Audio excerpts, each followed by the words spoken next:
Good evening, everyone. I hope you enjoyed that incredibly powerful film as much as I did. My name is Michelle Gray, and I'm the Director of Programming for the New York Times live conversation series TimesTalks. For 20 years, TimesTalks has paired New York Times journalists with the brightest and boldest minds from the fields of film, theatre, music, art, politics, and social justice. I'm delighted to welcome you to tonight's event with the film's director, Stephen Maing, lead N.Y.P.D 12 plaintiff, Edwin Raymond, Officer Richie Baez, N.Y.P.D 12 lawyer, Emeka Nwokoro, and private investigator, Manuel Gomez. In a time when injustice is pervasive, we must extend our deepest gratitude to those who are willing to stand up for what's right, even when it comes at great cost to them professionally and personally. Tonight's guests have all made huge sacrifices, standing up for their beliefs and values to make this world a better and more just place for us all. Moderating tonight's conversation is Charles Blow, a journalist, commentator, and op-ed columnist for the New York Times, who writes about politics, public opinion, and social justice. Please join me in giving a very, very warm welcome to Charles Blow, Stephen Maing, Richie Baez, Edwin Raymond, Emeka Nwokoro, and Manuel Gomez. Thank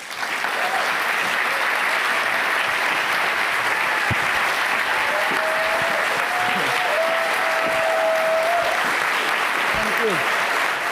Thank you. Thank you very much. Thank you. Thank you. Thank you. Thank you. Wow.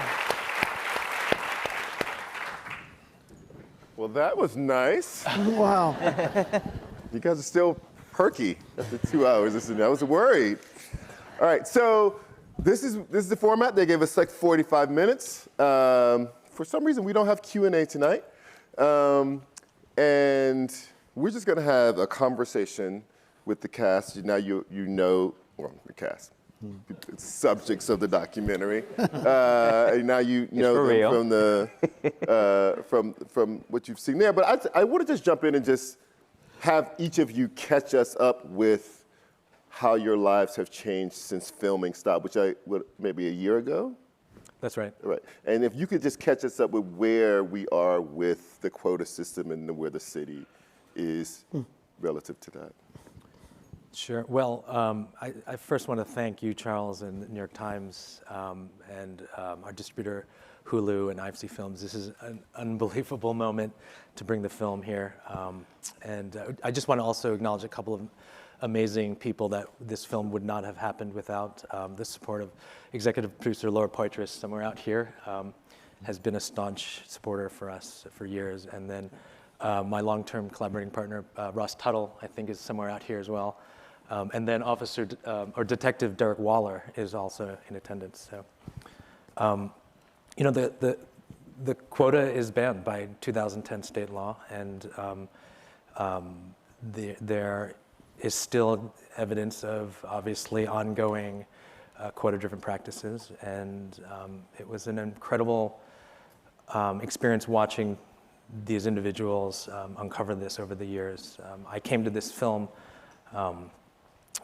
by way of a couple of journalistic short pieces and a 1-hour film about stop and frisk, and so when things seemed that they were supposed to sort of turn a corner after the federal hearing, and didn't, officers Adil Polanco and Pedro Serrano, who Ross and I had been filming anonymously as silhouetted informants in those pieces, decided that it was time to step forward, be more transparent because of the ongoing practices. And it's been astonishing to me to see all of the efforts and the sort of like kind of radiating story of all these other individuals, officers, private investigator, come you know, into the fold over the years.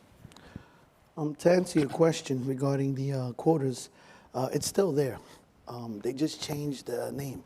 Now they call it performance objectives. So they put a different hat on the pig. The cops are still required to do, between 20 and 30 summonses a month. which generates millions for the city, as you saw in the film. That's still ongoing. You can actually go online and look up the N.Y.P.D. patrol guide, and you'll see that performance objective section is in there. As a matter of fact, I have a police sergeant right there who can verify that. This film has done a lot of positive for me in the sense of it's helped me show the prosecutorial misconducts and also to work with these guys and these officers who are also heroes to be able to expose these injustices that we're all besieged by.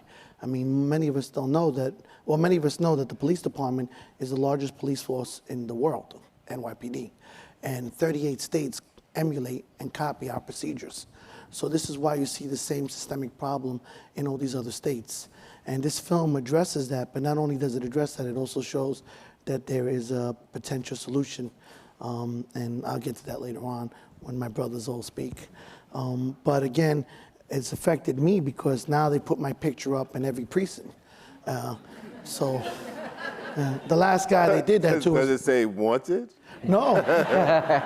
They actually said not to speak to me. So the last guy they did that to was Lucky Luciano and Al Capone. So I'm right in that category with them, unfortunately.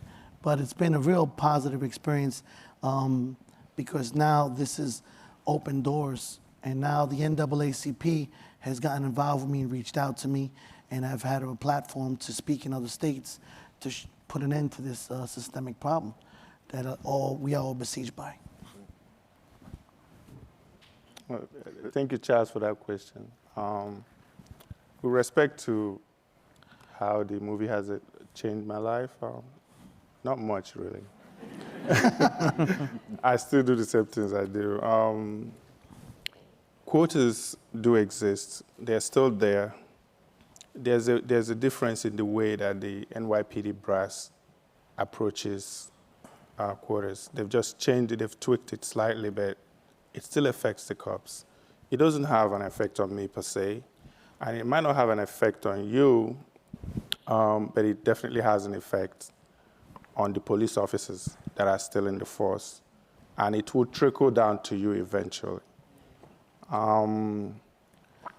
I currently represent police officers who complain about being forced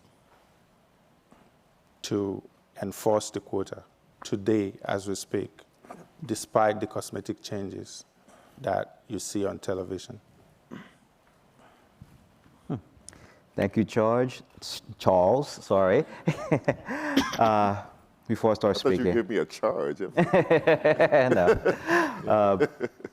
Before I answer the question, I'd like to give all praises to my Lord and Savior Christ. And yes, quotas are still alive and well.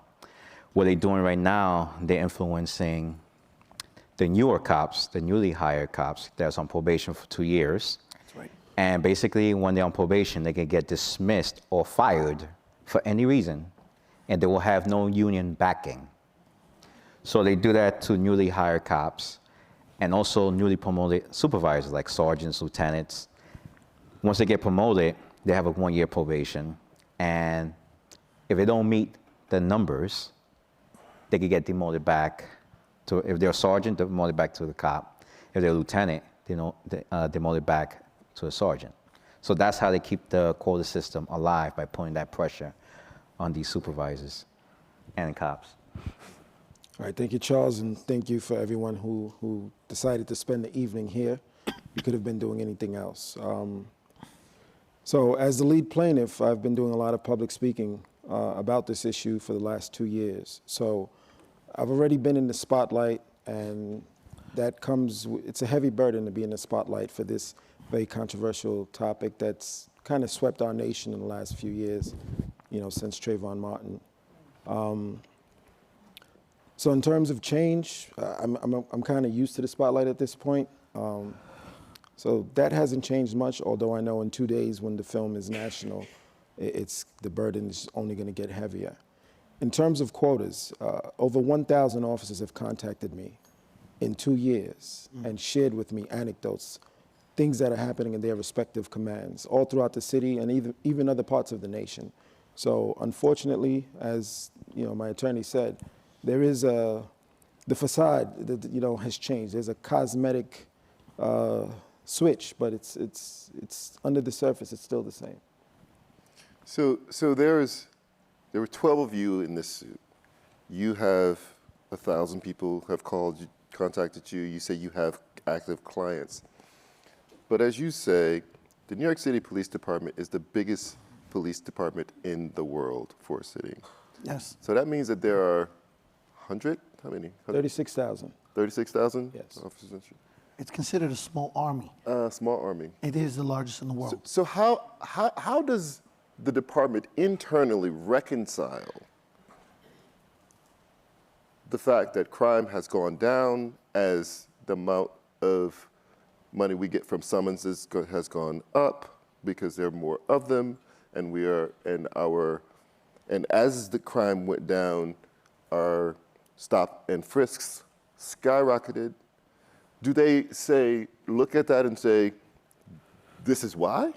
Or do they, how do you justify the generational cultural injury that the N.Y.P.D. is inflicting on Black and brown communities? Well, it starts with the broken windows theory.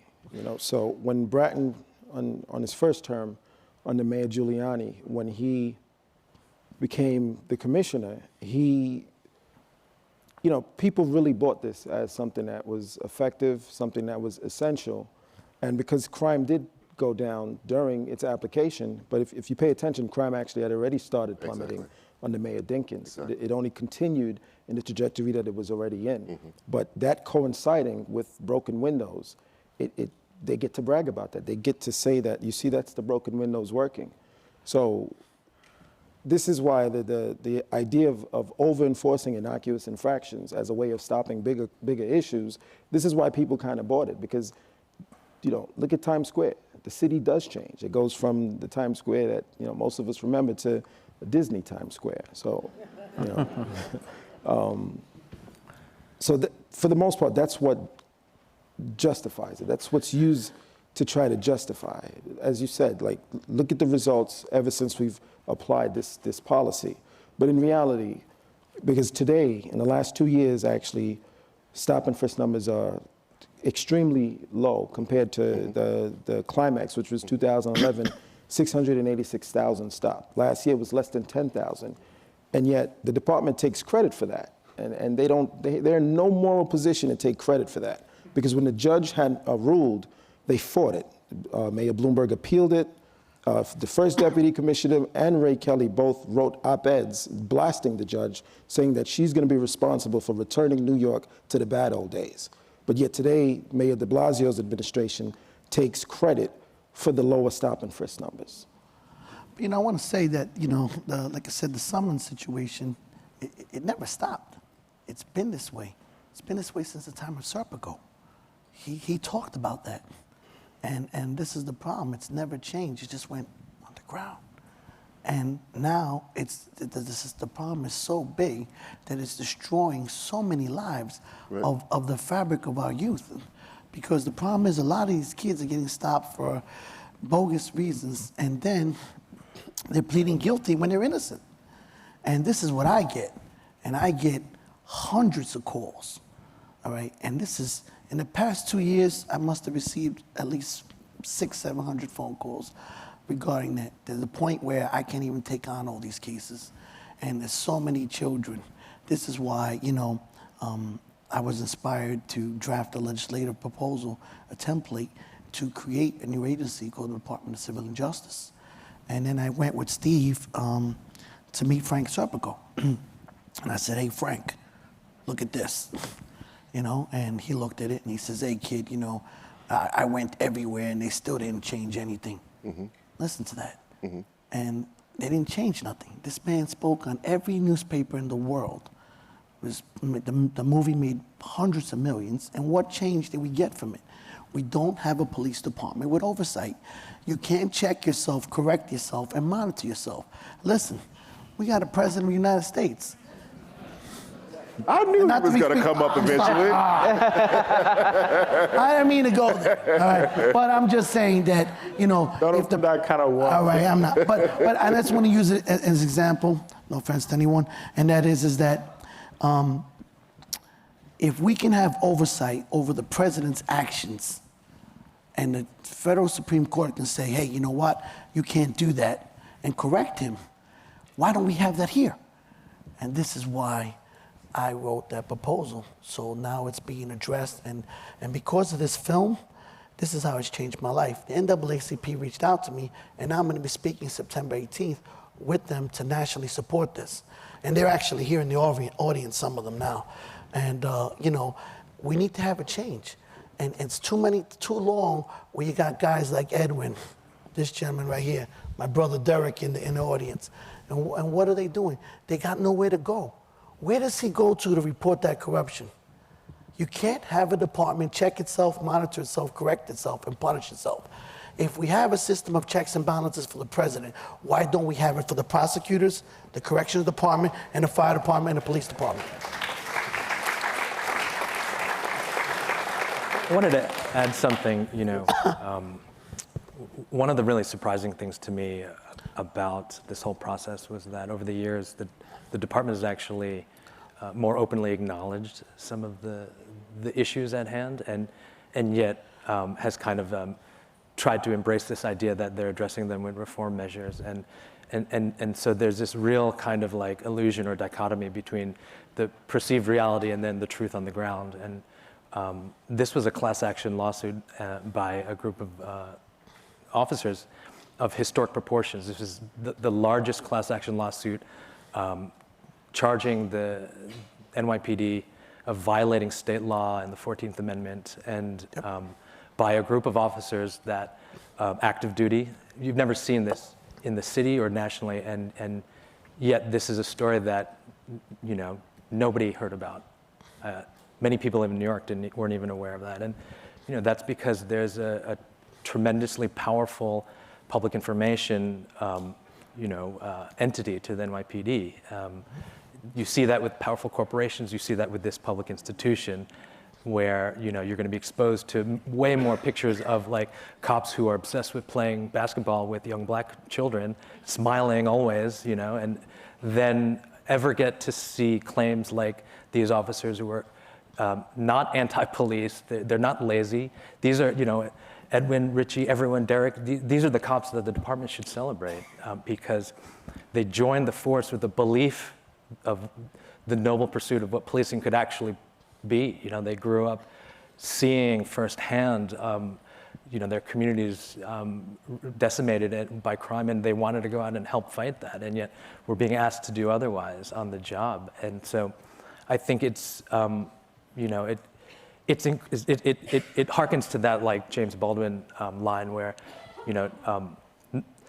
nothing that is, not everything that's acknowledged can be changed, but nothing can be changed unless it's acknowledged. And this is a group of people who have been unacknowledged, in fact, squashed as a result, retaliated against, because they pose a threat to the public image of this department. And yet what they're fighting for is to bring back legitimacy and respect to the uniform and protect and serve, as individuals like Sir Robert Peel, who Bratton, is a student of and sort of touts the 9 principles of policing, these very noble ideals around law enforcement.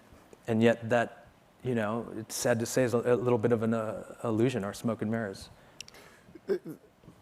Talk to us a little bit about what you hope the film does, particularly on this point of kind of public information warfare, but also public responsibility. You talked about at the height of Stop and Frisk, they were stopping nearly 700,000 people a year. These were mostly, almost exclusively, young black and brown men. So I did an analysis of that myself. And at that time, they were making more stops of young black and brown men than there were young black and brown men in New York City. Not funny, because that meant that if my kids weren't getting stopped, somebody took that stop for them. They had 2 or 3 or 4 or 5. And 9 out of 10 of these, or slightly more than that, never were charged with anything. They hadn't done anything wrong. And you imagine this kind of trauma multiplied over and over, and that's 1 year. These are the same pool of people for the next year of 600,000 stops, right? So then they do it all over again. And so some people, so kids were racking up 12 and 14 stops for frisk, never done anything wrong. And at the height of this, every year of this, Quinnipiac polled the citizens of New York City and asked them if they were okay with this. And every single year, a majority of white people said they were perfectly okay with this happening. And that goes to this public information thing, but also goes to public responsibility. Just because you don't have skin in the game does not mean you don't have a moral responsibility in the game. And so what do you hope this film does to change that dynamic? Because the only reason that this happens is because the public says it's okay. They don't go to the polls and say, that was not okay with me, you can't be reelected. They don't show up at City Hall and say, we won't have this. They say, this is okay with us. That's why it happens. So what do you hope the film does to change that? Well, go ahead, brother. So, we're in a midterm election year, and folks have to take advantage of that. If the elected officials, whether they be incumbent or those trying to get elected, know that this is what's on the voters' minds, they'll be forced to pay attention to this issue, draft legislation, or do something. So I'm hoping that the film brings this issue to enough people that probably were ignorant to it, so they can understand that this is what they should be pressuring their elected officials with. Well, I am pressuring them. All right. So I'm not gonna, my brother from another mother, Edwin, he's right. We have to go to the officials. We have to go to you, all of you. You need to spread this word. You need to start conversation. Like Steve said, he wanted this film to do dialogue. Am I correct? As a starting point, sure. Yeah, and we need to get out there and get involved. When you see a hearing with either Edwin or myself or any of the 12, come support us. Come down. Come to City Hall, because we're trying to make that happen now. I'm actually in talk with a few council members and also Senator John D. Francisco in regards to having a hearing in Albany to address this issue. Because, like you said, it does affect people of color and so forth, and it destroys the very fabric of our youth. It really does. And this systemic problem is ongoing. You can see it in LA, you can see it in Detroit, you can see it in Baltimore, you can see it in Washington, D.C. Matter of fact, we were talking in the back, and Edwin was having a conversation, and it's going on in Australia. Am I right about that, Edwin? Well, I was the one that said that. Yeah. Oh. Yeah, it's going. No, we look alike. We're from the same island. Yeah. It's like what happened in New York in the time of Giuliani and Bratton's first term. It basically, a lot of crimes was going down, a lot of violent felons was put away for a long time, and every city wanted to replicate it. Mm-hmm. So what happened was cities like Toronto, London, Melbourne, Australia, they basically try to copy the CompStat system over in their respective cities and hoping to achieve the same results. And to add on, what we want this film to do is to open everybody's, not only their eyes, but their conscience, and to make them want to do the right thing all the time. Because you know what? What will you do if this was happening to your child, or your grandchild, or your nephew, or your sister, so forth and so on, or your friend? You want justice.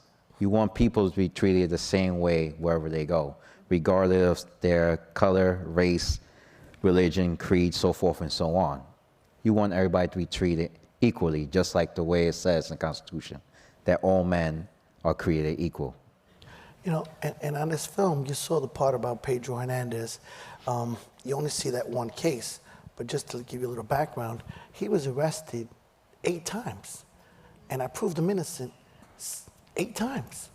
And now those other 2 kids that are on there, Angelo Cotto and Antonio Cotto, which you saw him talking about, with me talking with them about with a gun, One brother was arrested 9 times, and the other one was arrested 8 times, and all of them were dismissed. I mean, it's just this is a systemic pattern that keeps going on from neighborhood to neighborhood. And I've been going all over the boroughs, and I see the same thing. Pedro is just a hair on the problem of the head. And do you think people understand, like, the tremendous interruption of a life that 8 stints? I mean, whatever schooling you were doing or wanted to do, or that can't happen.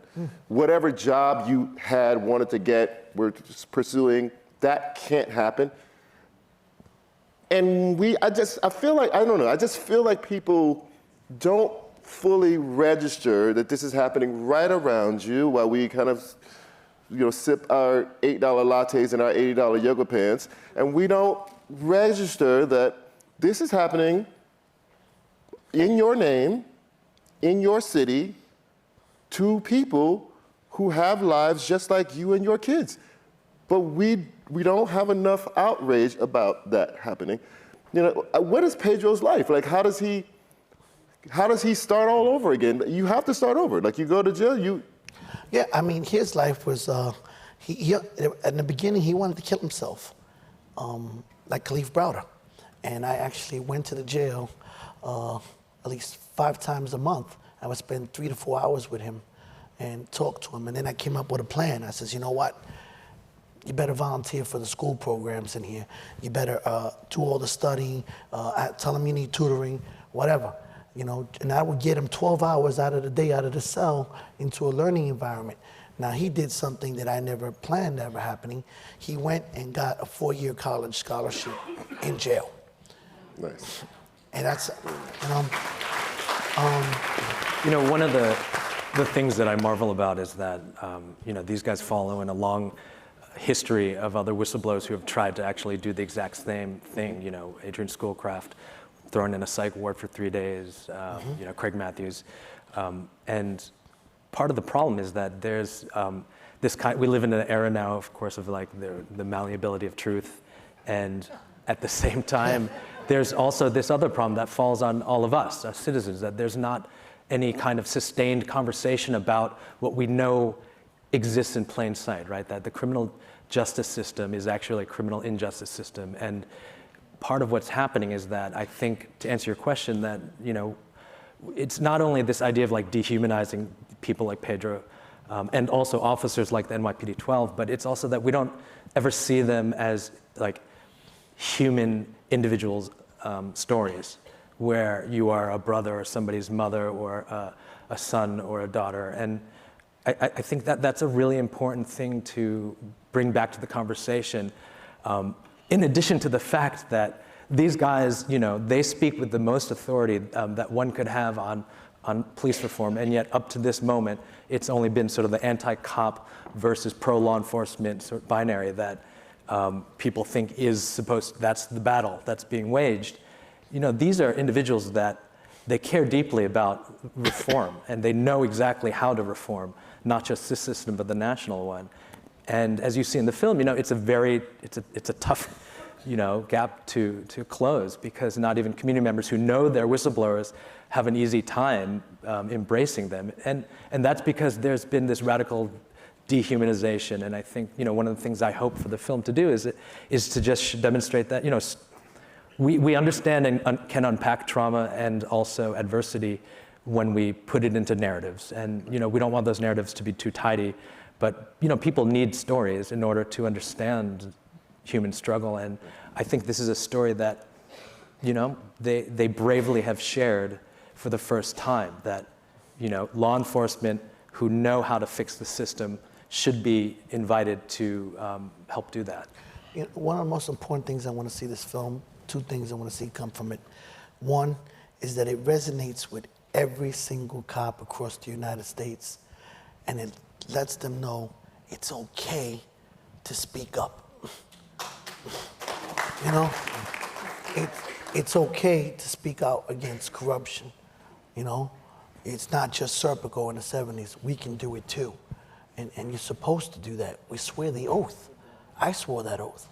The second thing I want to see it do this film is I want to see it bring about social change and change this subculture of injustice within the departments nationwide. And I hope it brings about awareness. Well, how do you guys see the overlap or connection between the reforms you want to see and the reforms that movements like Black Lives Matter want to see, and how this sort of system, someone in the film says the last thing you want to be is a cop who's desperate at the end of the month to meet a quota because he's dangerous. Yeah. And how do you see that interconnection? Because I'm always struck by how many of these shootings begin as routine traffic stops or routine broken window stops. So they're always in a car, or is Eric Garner and some loose cigarettes. It's always a very minor thing that kind of spirals. So how do you guys see the connection? So what you mentioned, that's the systemic root. The fact that Philando Castile, for instance, in Minnesota, the justification for the stop was a broken taillight, and he ended up getting killed. So that's the systemic root of the issue. A lot of times, activist groups, they don't necessarily, their view of the systemic issues is the lack of accountability, not the root. So they feel as long as we have accountability, it'll deter others from making these type of decisions and things would be better. Whereas in the film and the type of reform that we're trying to bring is attacking it from the root, that initial point of contact. Right. So that's a big difference there. One of the other things is, I hope it comes up that the police commissioner sees this himself. There's a scene in there with Derek. He's at the bodega and guys going bananas. We need to bring back that kind of policing, that type of community policing where, Officer Henry is on the corner and officer, those guys don't belong here, or they're bad guys from the neighborhood. When you're walking the streets and getting to know the community, or helping the old lady up the stairs with her groceries, or the old man coming out the building, and you're walking the street, not driving a car. That's the problem. If you look around now in your communities, most of the cops are driving. We need to go back to the beat cop, that they're interacting with the community, talking with the people, and that the people can build that trust again. And that's what Derek was doing in the film. I mean, they come up and shake his hand and they kiss this guy, You don't see that too often, and we need to bring that back. And I hope this film does that. So Steve, I know you know like the economics of this. I want you to explain a little bit that to the crowd. But part of the problem, as your film highlights, is that police departments have been turned into economic engines. Mm-hmm. And into economic engines. And part of the reason, part of the disconnect with the public is that they are not connecting the fact that politicians are just cowards. And so they could either, right? So they could either cut some service, and make up a budget gap, and conservatives would like that, or they could raise taxes, and maybe liberals would like that, but they do neither, and they turn to you guys and say, we need to hit a number because this is literally in the budget. Yep. This number for summons is literally a budget line for next year. So this is not like, this is what we receive, this is what we expect you to deliver. That's right. And so every time people say like, well, it really doesn't have anything to do, it's really sad, but it's not having anything to do with me. Yes, actually the tax dollar that they didn't ask you for, they're bleeding it out of the flesh of some black kid in Bed-Stuy. So talk to them about the economics. Sure. The approach of this film was not to be like a dialectic about stats, numbers, and policy, but to that point, the city gets to benefit from over 700,000 quality of life summonses per year, and yet there was between 2007 and 2015, as you saw in the film, over 900,000 summonses that were dismissed for lack of probable cause. And so you have to ask, well, where do things fall apart? Because there's kind of a tremendous pressure to maintain the revenue streams as they come in the tens and hundreds of millions of dollars, multiple ones. Parking, by traffic agents bring in alone $545 million a year, and that's just traffic agents who are employees of the department. And the which also fall disproportionately on minorities. I mean, in some situations. But anyway, the thing I wanted to say was that, like, where that falls apart is officer discretion. Yes. And when you have a system like CompStat, which the department will defend as an effective, like, criminogenic analysis system, right, every month, but what, the word on the street that people, understand that meeting to be about is, a reaming of precinct commanders when they don't meet the arrest and summonses and are not addressing on an accounting level the crime. And so when there's tremendous pressure to match a number to a number, there's a loss of humanity and there's a loss of sort of that essential mission that the social contract, which is something that Edwin talks a lot about, between law enforcement and the public, because you're not supposed to answer to the department. You are a servant of the public, and that pursuit of a number and a certain kind of productivity is a very dangerous element. And when you lose officer discretion, summonses become arrests all too easily. And a day of serving and trying to create and build relationships with the community becomes a pursuit of revenue sustenance. Our police officers right now currently, and Edwin can verify this with me, are in fear. Because if they don't get those 25 summonses every freaking month, they are put on performance monitoring. And this is the weapon that the department uses to punish them, take away their overtime, take away their vacation time, change their tours to 12 o'clock at night for the single mom who's raising a kid, or just put him in the most horrific areas or put him in the most dangerous areas. And then it also prevents you from being promoted, performance monitoring. It is a weapon. This is why these cops, he just said that it's police officer discretion. He's right, but the problem is the police department is taking away their discretion. They have to write it. They have to go out of their way and summons you, and you, and you, and you. Because if they don't, their job is on the line. And this is the problem. Our cops are in fear. Again, this was said by Serpico in the 70s. It hasn't changed. It really hasn't, except now you're seeing it on film. And what impact does this have on the recruitment and retention of minority officers? If you are in the community and this has happened to you, your friend, your cousin, your brother, your sister, whatever, and you've seen this and you know it's not right and you know it's not fair, is it a draw to go in and try to change the machine from the inside, or do people just say, I don't want to have anything to do with that corrupt system? Well, let me answer it this way. When it comes to the 250, it affects stop and frisk. Sorry, this police jargon. We call it 250. Stop and frisk. It affects people that don't even go to jail or get summons. Because I have friends that are currently cops right now that they missed a few classes because they were stopped. Stop and frisk, and that stopped them in the application process. Yep. Because they had explained to the investigator why you stop and frisk.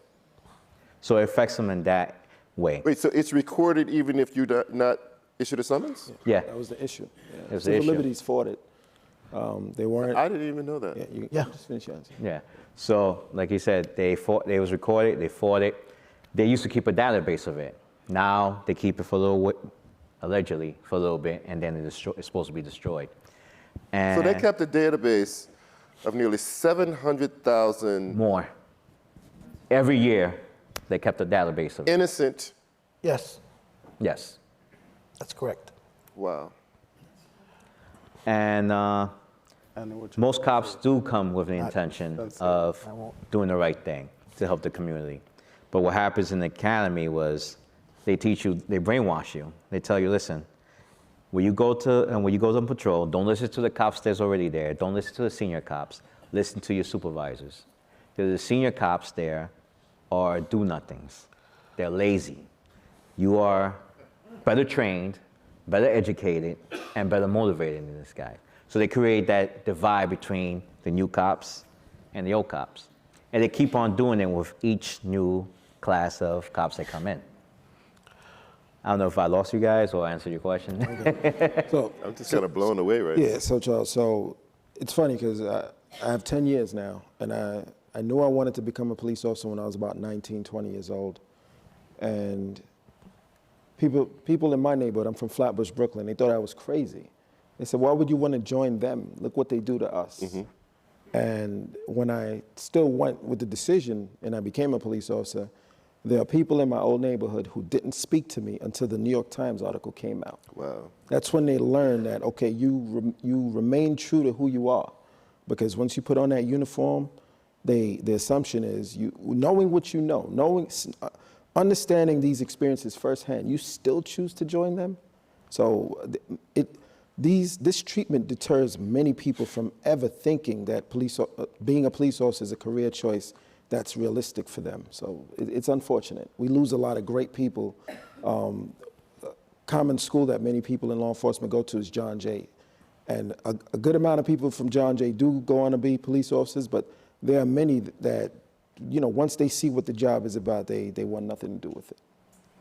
So then how do we fix this if it's causing such a scar in the community? It creates a difficulty with recruitment. Internally, you guys found that it's very hard to fight the corruption from the inside. There's not nearly enough pressure from the public saying, this is outrageous, we won't have it. How do you guys see it playing out? How does it get fixed? Does it get fixed? Well, the film is unprecedented. So it's, as a student of history, I kind of just referenced something that happened. With this film, we're literally cutting through the thick. We're in many real ways the pioneers of whatever's to come. I believe the film will influence more whistleblowers. I believe it will. I'll tell you, last year, there was an officer who was sitting in the police car, and she was just killed simply for wearing the uniform. And I attended the funeral in the Bronx, and there was a young man who approached me, and he said, I was in college when your article came out, referencing the New York Times article. And he said, I didn't want to join the department, but after reading the article, I realized that I needed to be in this department. So I hope that's just a microcosm of what's to come and what the film can bring. But again, we need oversight. That's the main thing. It has to have oversight. There is none. And is there, on the horizon, a mechanism that you see realistically coming into being for oversight? Yes. Anybody? Well, here's the thing. Is it going to get fixed? Yes, for sure. It's an incremental process. The reason why there isn't any communal pressure to change that is because it's not a sexy subject. It's not dramatic. It doesn't shout at you. It's not like somebody getting shot. There'll be a video on YouTube in the next couple of minutes, and everybody will want to protest that. This is insidious. It happens a lot over time, and the effect is not easy to categorize. In the same way, it can be fixed by any dramatic measures. The movie is not going to fix it. A law can change it. Like the civil rights laws did in the 60s, over time it changed society. The 2010 law that tried to fix it was flawed. It had too many holes in it. And because of that, it's not effective. But there will be a new law. There'll be other laws. And let's not get it twisted. Things are improving. The quota system is slowly getting better. It's not all bad. Like the current police administration, the brass is slightly better than the last one. So, no, it's true. So the current commissioner definitely presents way better than his last two predecessors. And I'll give you an example. Commissioner Bratton says, these guys are just lazy bums. Don't listen to them. What they're saying is not correct. Commissioner O'Neill says, this is a problem. We've put in procedures in place to fix it. It's getting better already. So it's even though the quota remains, there's a process where it's getting better. The thing that, I think is to be seen is the fact that, so for 4 days after we got back from Sundance, we were lucky to get this social impact filmmaking award, and the chief of department put out a message to all uniformed officers, basically saying, in case anyone's wondering, there's no quota, there never has been. You'll be disciplined if you enforce one. And then 2 weeks after that, Commissioner O'Neill actually put out another memo saying, all uniformed officers will be required to take no quota training, and then essentially sent out another reminder, in case you don't know, there's no quota. So I think, not to be cheeky, but, we have to ask, what is that? Are those seeds to then kind of plant to set up a disinformation campaign and say, well, we've been addressing the issue for a long time now, we're very aware of it, and we're closely monitoring the situation. And incidentally, all of these guys here are lazy because they would not do their job because, you have to arrest people and you have to summons people, and that is the measurement of a good cop or a bad cop, and they, these are clearly lazy, troublemaking, bad apple cops. Every department has them. Is that going to happen or not? I mean, that's the question. Or will there be a sincere conversation about this? Because, these are not the first, and we've had hundreds of people in just the sort of festival release tour, N.Y.P.D. and nationally coming up to all of us and saying, thank you for sharing your story. I'm going through the same problem. I think, Emeka, you told me once that right after you announced at the press conference, was it 800? You got 800 calls from law enforcement in the N.Y.P.D. that... It wasn't 800, but it was quite a few calls. You told me 800. So you're trying to impress me. You said hundreds that we'll say for the sake of this. It was hundreds. Yeah. But that corroborated the claims of the class action. And then at the end of the call, when you asked, well, would you be willing to join? I said, oh, no. I mean, that sounds scary. That's a different thing altogether. Yeah. And so I think that's a really interesting kind of indication of where things are at. I mean, this idea of the blue wall of silence, these guys have demystified that this is a line you cannot cross. And it absolutely is, and this is a conversation that we hope the department will engage sincerely, because they are good. I've spent years with these guys. Right. They give a shit. Well, I got a problem saying the department's being sincere, and I'm gonna show you why. This film, you see all these video recordings secretly being done, uncovering this corruption, okay? The department has now put out a patrol guide procedure stating that cops cannot record.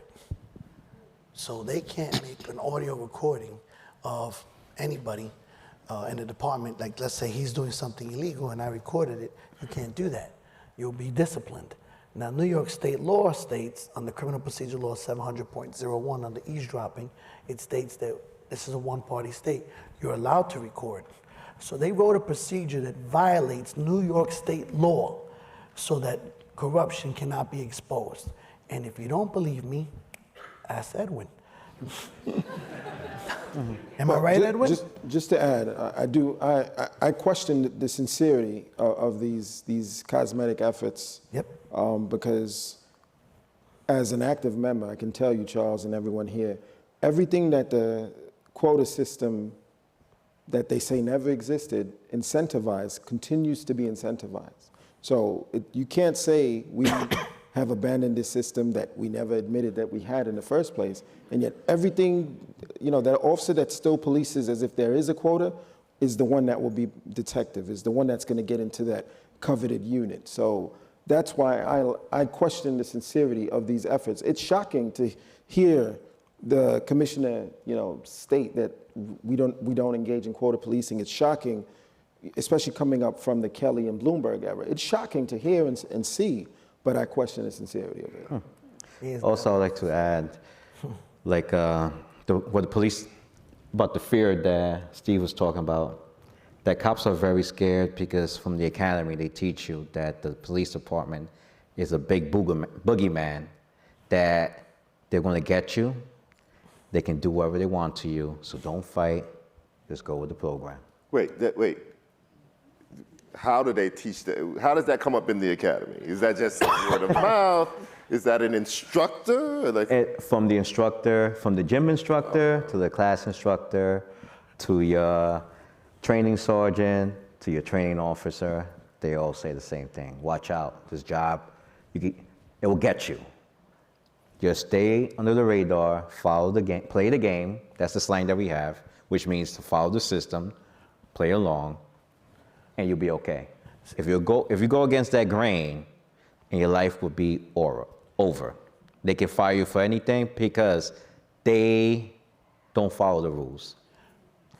If you hit what Manning was saying, a unit that's corrupt, you can't expect them to uncorrupt themselves or to rid the corrupt themselves. You need somebody over them, watching them, to correct their flaws, to correct their mistakes, and even take legal actions against them if they refuse to correct it.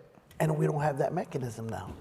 That's the problem. This is why, I went and started writing this with Frank to make this happen.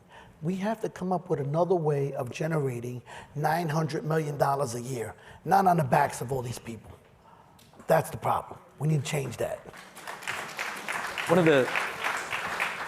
I think one of the troubling things that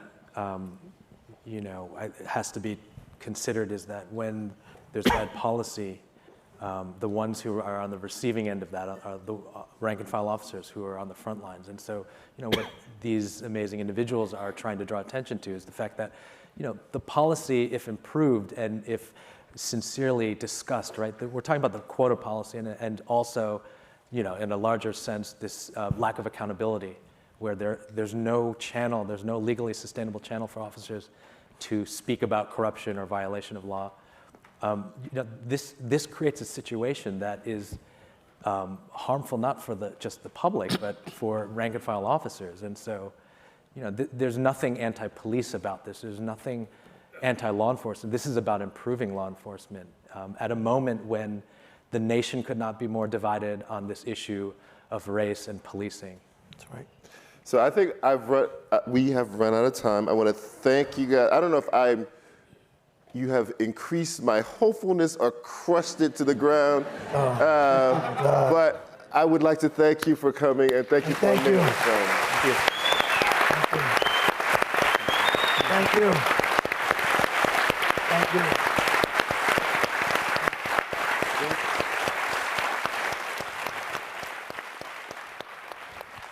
Thank you.